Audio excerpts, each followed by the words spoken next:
हरे कृष्ण।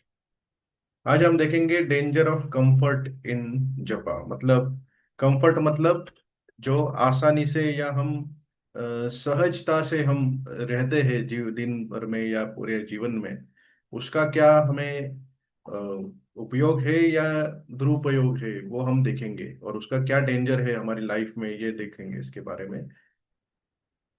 तो आपको भागवत में एक कथा आती है पृथु महाराज की, और वो चतुष कुमार आपको पता होगा कि वो चार कुमार जो बाल्यावस्था में ही रहते हमेशा, और वो अ, महाजन भक्तों महान भक्तों में से एक जाने जाते हैं भगवान के। तो और वो नारद मुनि की तरह ही वो हर जगह घूमते रहते हैं और भगवत प्रचार करते रहते हैं, ये चार कुमार जो हमेशा बाल्यावस्था में रहते हैं। तो जब वो पृथु महाराज के पास गए, तो पृथु महाराज ने उनको ये नहीं पूछा कि आप कैसे हो, सब ठीक चल रहा है, खाना खाया वगैरह वगैरह, वो नहीं। उन्होंने डायरेक्टली एक क्वेश्चन पूछा कि कोई भी बद्ध जीव होता है जो भौतिक जीवन में, वो इस डेंजरस या एक धोखादायक स्थिति में होने वाली ये मटेरियल लाइफ में से या भौतिक जीवन में से कैसे बाहर निकल सकता है या कैसे उसको मुक्ति मिल सकती है, ये उन्होंने क्वेश्चन पूछा था। तो उनका ये पर्पस था कि इसका जो अ, उनकी लाइफ है, ये जो जो उनका जीवन है उसमें उनको क्या लाभ हो, सबसे महत्वपूर्ण लाभ जो है उसके बारे में उन्होंने चर्चा करना स्टार्ट किया। जब हम इतने हमारी लाइफ में भी हमें सब कुछ स्टेबल दिखता है, सब कुछ सही से चल रहा है, कोई प्रॉब्लम नहीं है, हम इसी तरह से जीते रहते हैं। बट कभी कभी अचानक से कोई बीमारी आ जाती है, कुछ नुकसान हो जाता है, कुछ झगड़ा हो जाता है, और ये एक तरह से एक सिग्नल होता है हमें कि हमारे जो भौतिक जीवन है हमारे, इसमें डेंजर जो भी है, धोखा हमेशा होता ही है, किसी तरह से भी धोखा हमेशा ही होता है। तो ये जो भी हमारे अच्छा रहने का जो भी है कंफर्टेबल लिव, ये हमेशा थोड़े टाइम के लिए होता है, और इसी तरह से ये पृथु महाराज को पता था, इसलिए उन्होंने इस तरह से सवाल पूछा था। अब यहाँ पे सबसे इम्पोर्टेंट ये है कि ये अगर बहुत इमीडिएट कोई भी प्रॉब्लम नहीं है तो हमें उसके बारे में क्यों सोचना चाहिए अभी, राइट? कल कुछ होने नहीं वाला, हम ऐसे सोचते हैं तो अभी क्यों, अभी तो हम सब सेफ है, अभी सब कंफर्टेबल रह रहे।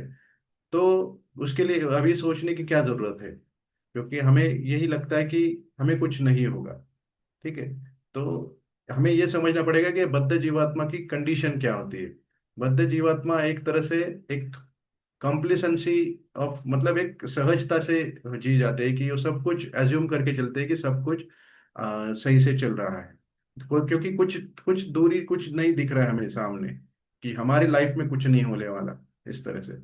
और ये इस तरह से जीना कोई इमीडिएटली कुछ, हाँ, ऐसा लगता है कि उसमें कोई प्रॉब्लम नहीं है। बट ये आध्यात्मिक रूप से देखे जाए तो ये हमारी जो आध्यात्मिक रूप की जो उत्कंठा या एक अर्जेंसी होती है उसको वो कम कर देता है, आध्यात्मिक स्वरूप की। ठीक है। तो औदासीन्य होते हैं उसके, औदासीन्य मतलब जो भी भगवत का नाम हम ले रहे हैं उसका जस्ट एक फॉर्मेलिटी वो बन जाता है, और वो उसमें कोई हमें कोई लाभ दिखता नहीं है उसके लिए, in difference to holy name. तो भगवत नाम एक तरह से हमें एक नॉर्मल रूटीन लगता है कि चलो एक नॉर्मल, हम जैसे डेली पूजा करते हैं वैसे एक नाम जब भी कर लेंगे। तो और डेली डेली जाते जाते, रास्ते से जाते जाते हम भगवान को ऐसे नमस्कार कर देते हैं, तो ऐसे नाम जप कर लेंगे। तो ये इस तरह से हम इसको ट्रीट करने जाते हैं, और हमारा मन हमेशा जो भौतिक चीजें हैं उसके ऊपर ही घूमता रहता है, जैसे धन कमाना, नाम और प्रशंसा कमाना, एक हमारी प्रगति होनी चाहिए इस तरह से। और हम बाहरी तौर पे जप करते हैं बट अंदरूनी अंदरूनी तौर पे हम भटकते रहते हैं।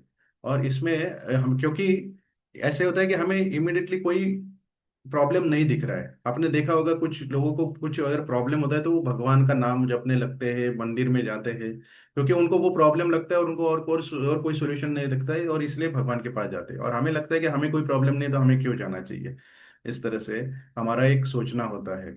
और ये फिर अगर ये समझने के बाद हमें फिर ये अर्जेंसी होती है, ये जो शीघ्रता होती है हमें भगवत नाम की, ये कैसे हम प्राप्त कर सकते हैं, ये हम देखते हैं कि जो ये जो रियलिटी है, हमें ये हमें समझना है कि इसको हम टाल नहीं सकते, अनअवॉइडेबल है। ठीक है।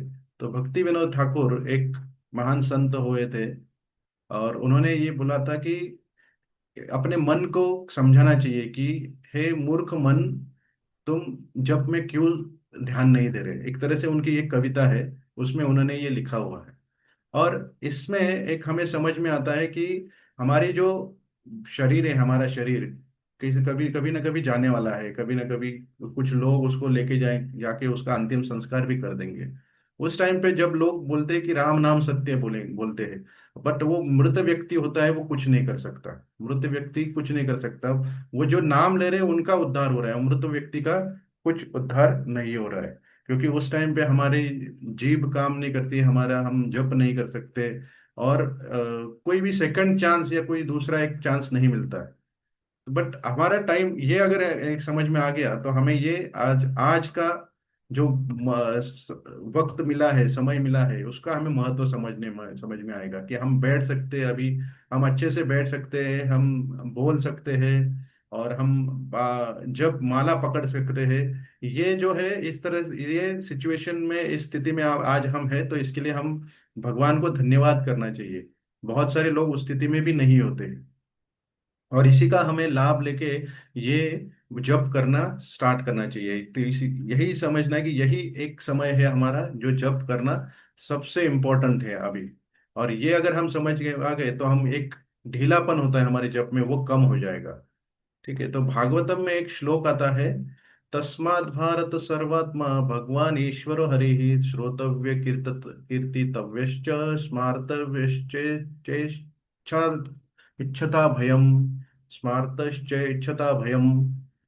तो यहाँ पे हम देखते हैं कि इस इस श्लोक में भगवान ने बताया है, सुखदेव गोस्वामी बताते हैं कि जब भी कोई किसी व्यक्ति को किसी भी डेंजर या कोई भी डर से हमें मुक्ति अगर चाहिए, तो भगवान ईश्वर हरि इनका नाम श्रोतव्य मतलब सुनना चाहिए, कीर्तितव्य मतलब गाना चाहिए या जप करना चाहिए। तो ये अगर जब हम करते हैं, तब ये हमारे इच्छिता अभयम, इच्छिता स्मार्त इच्छिता अभयम जो है, तो उनका जो डर की प्रवृत्ति है वो कम हो जाती है। और ये इस जगत में, हमारे जगत में जो डर है वो नेचुरल है। हर चीज, कुछ लॉस हो सकता है, कभी कुछ नेचुरल डिजास्टर हो सकता है, कुछ भी हो सकता है। बट उससे बाहर निकालने के लिए हमें भागवत में ये एक श्लोक आता है कि हमें श्रोतव्य मतलब उनके ये उनके बारे में सुनना, श्रवण करना, भगवान की कथा सुनना, भागवत हो, भगवत गीता हो, ऐसे ही ग्रंथ सुनना और जप करना। ये इस कलयुग में हमें ये उपाय बताए गए हैं। तो एक तरह से ये एक सिर्फ एक क्रिया नहीं है, एक तरह से सिर्फ मैकेनिकल क्रिया नहीं है, ये हमें एक तरह से एक अवेयरनेस है, हमें एक ध्यान में रखना है कि यही हमारा एक तरह से हमारा एक सहारा है, और उस तरह से हमें जप करना है। और अगर हम जप नहीं कर पा रहे हैं अटेंटिवली, तो क्या करना है? तो हमें सिर्फ एक एक बहुत ही सरेंडर भाव से, या एक तरह से शरणागत भाव से भगवान से ये सवाल करना है कि हम आपके नाम में रुचि क्यों नहीं ले पा रहे हैं। और इस तरह से हम प्रार्थना करेंगे, तो हमें एक तरह से एक अटेंशन जो होता है जॉब में, वो डेवलप हो सकता है। तो आज का एक्रोनिम है अलाइव। ये जर्नी हमारी जो शुरू होती है कि हमें वो लाइफ में हमारे क्या डेंजर है ये ध्यान में रख के, सो एक्नॉलेज द डेंजर। तो जो इस मटेरियल कंफर्ट में हम जी रहे हैं अभी, उसमें क्या है हमारा डेंजर क्या है, ये समझ में आना। L for lament indifference. जब हमें जब करने में कोई भी फर्क नहीं लग रहा है, कुछ भी डिफरेंस नहीं लग रहा है, एक रिचुअल एक्टिविटी की तरह वो लग रहा है, तो वो गलत है। तो इसलिए हमें वो इंट्रोस्पेक्शन मतलब वो हमें ही समझना चाहिए, हमें ही अभ्यास करना चाहिए कि वो क्यों है वैसे। इंटेंसिफाई रिमेम्बरेंस, भगवान के नाम गुण रूप लीला इसका स्मरण करना चाहिए, और बहुत ही डीपली स्मरण करना चाहिए। और यही इसका इससे हमारा डर निकल जाता है। और ये वो स्मरण कैसे पॉसिबल है? श्रवण श्रवण और कीर्तन करने से, मतलब जप करने से, हरि का जप करने से। We for value the present moment, आज का जो वक्त है, अभी का जो है, उसको हमें वैल्यू करना है, उसको हमें जाया नहीं या उसको वेस्ट नहीं करना है। सबसे इम्पोर्टेंट हमें ये एक तरह से भगवान का धन्यवाद कहना चाहिए कि आज का वक्त हमें दिया है भगवान ने।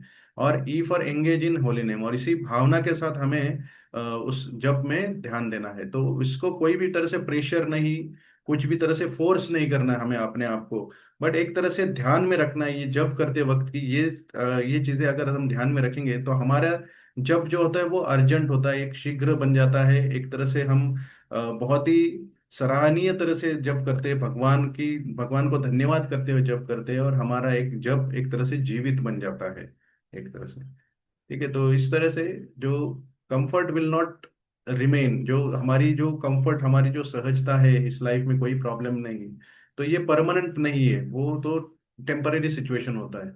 बट जो हरिनाम है, भगवत का नाम, वो परमानेंट है। तो इसी भावना के साथ आज हम जप करेंगे। तो आप सबसे अनुरोध है, आप अनम्यूट करके जब शुरू कर सकते हैं। हरे कृष्ण।